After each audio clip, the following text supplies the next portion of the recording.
Hello, Capricorns. This is your June 2020 Mercury Retrograde reading. As mentioned in the introductory video, I strongly feel this particular period has a lot to do with reconciling ourselves emotionally. It's about letting go of old problems so that we can move forward and prosper throughout the rest of the year. I think we can all agree that the first half of this year has been incredibly challenging with things going on globally. And I think it's an opportunity again for us to finally maybe let a little bit of that go, no matter how difficult things still feel, so that we can focus on ourselves and then emerge as a stronger individual, more determined, more on top of our plans and our goals and our aspirations. Now, when most people think about Mercury retrograde, it's the emails that get lost in the shuffle, it's fights at work with your boss or your colleagues, it's challenges that go on in that regard because everybody's misunderstanding that well, basically everything that anybody says. But again, there's also an opportunity for us to do a lot of self work during this period as well.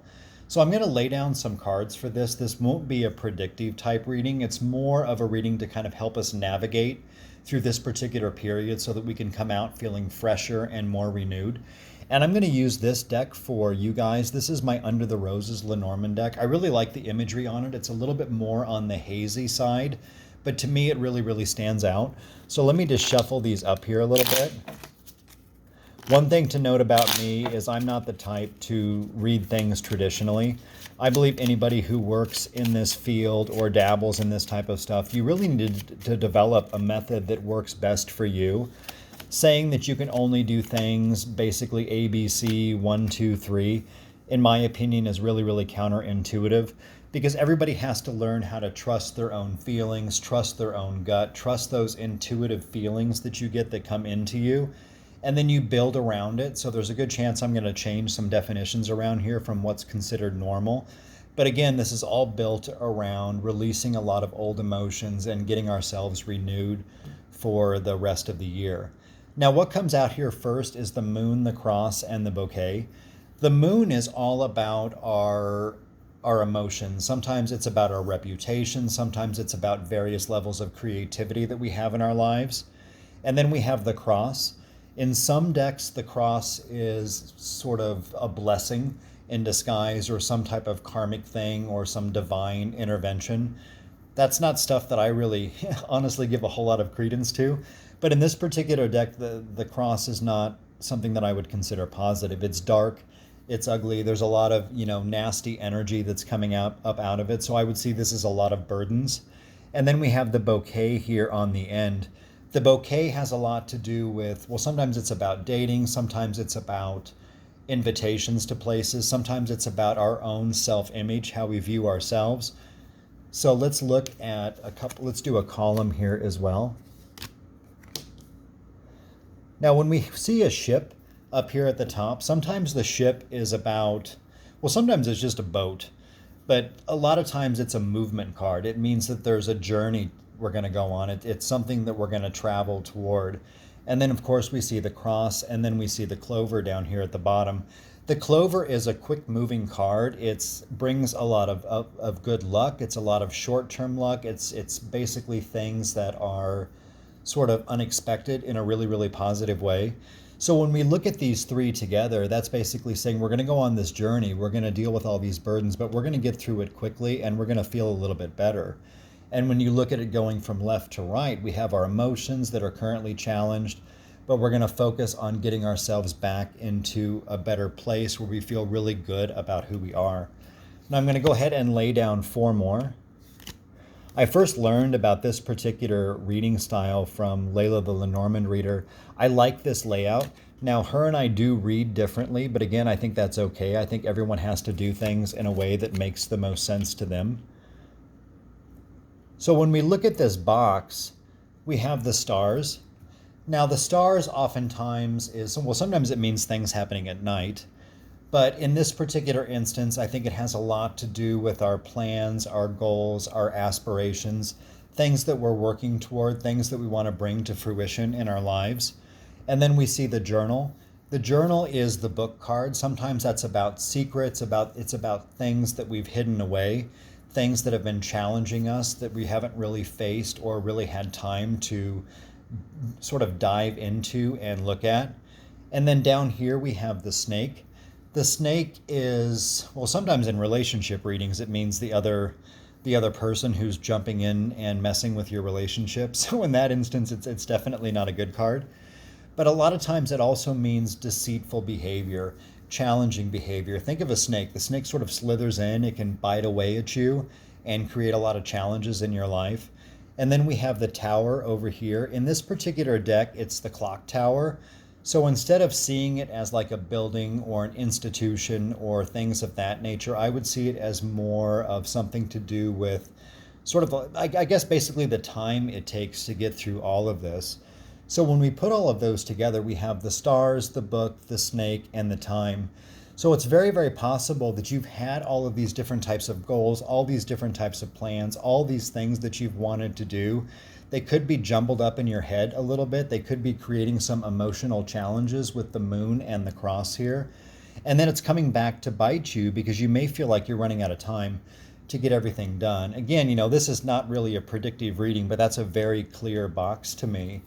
And what it's also saying is, maybe you've pushed some of these plans away, and maybe that's brought you down too. Maybe that's creating burdens because there's so many different things that you want to accomplish in your life, and you feel like maybe you haven't had the opportunity. And it brings these emotions down.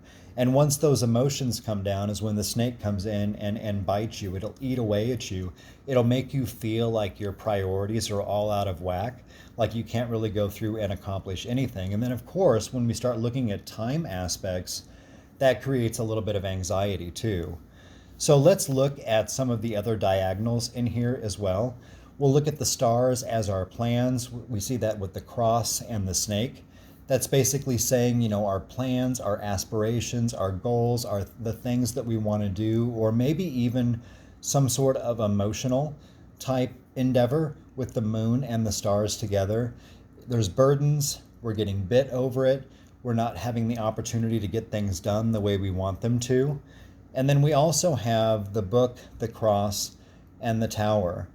The book, again, is secrets, maybe these things that you've been holding in, these challenges, these different things that you want to do, which could be in relation to your feelings over here as well, are also creating burdens for you. And in this instance, I would see the tower as more of sort of isolated type behavior. It's you maybe feeling a little bit alone. And once we get alone in our thoughts, of course, in thinking about our plans or our goals, our emotions are going to get all out of whack too. Now let's also look at the stars and the tower. We may have these plans. We may feel like we're running out of time. We have these secrets over here with the journal, and then we have the snake, which is coming up and biting us. I don't mean to be repetitive, but it's very, very clear to me. Because ultimately what we want to get to is we want to get over to this bouquet. This bouquet is where we feel really, really good about who we are again. Things are on track. But in order for us to do that, we're going to have to spend some time, one, organizing our goals and our plans and the things that we want to do. We're going to need to come up with some sort of systematic plan in order to get everything accomplished. Because I think once you sit down and plan out everything that you want to do, and you'll realize that you'll actually find the time to get it done, I think that's going to help release a lot of stuff. But I would also very much encourage you, which may not be the easiest journey to take up here with this ship, is to start thinking about any emotions that you've been holding in with the moon and the journal as well. And then we see the stars. Sometimes the stars can also mean, things that are a little bit, it's usually a really, really positive card, but I would see it in this particular instance as, because the stars are scattered, they're all over the place. I believe there's some unresolved feelings here too that we need to let go of. Now, I think the best way to release out those feelings a lot of the time is to participate in some type of creative work.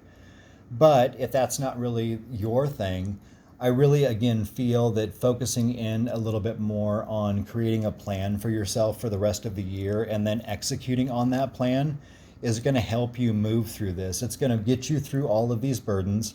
It's going to ease up your emotions here. And with the clover down here, it's actually going to happen for you relatively quickly. I think that you'll be able to move through this cycle quickly. I think that you'll feel a little bit more organized a little bit more in control so that you can eventually get back to that point where you feel great about who you are. And let's look at some of the cards going around it too. I don't necessarily think it's going to show us anything different, but I think it's going to emphasize what we've already talked about here. We have the ship, the book, and the bouquet. That's traveling through all of these things that have been hidden away, whether those are plans or whether those are difficult emotions that we're facing. And that's going to bring a renewal for our sense of self. It's going to make us look in the mirror and feel absolutely great about who we are again. And that's really what we want to get to. Now, we also have the bouquet, the snake, and the clover.